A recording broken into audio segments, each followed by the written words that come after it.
Rumaragas ang baha ang namerwisyo sa mga taga-barangay Tapian sa Dato Odin Sinsuat, Maguindanao del Norte. Bunsod ng malakas na ulan.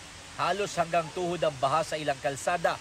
Halos abot tuhod din na baha ang namerwisyo sa mga taga-barangay Sikayam sa Dipolog, Zamboanga del Norte dahil din sa pag-ulan doon.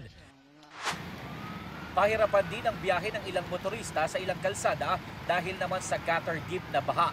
Sa Barangay Santo Niño, Dapitan City naman, nagkaroon ng landslide dahil sa malakas na ulan. Humambalang ang mga gumuhong lupa sa gitna ng kalsada sa Sitio Lucas. Walang naitalang nasaktan.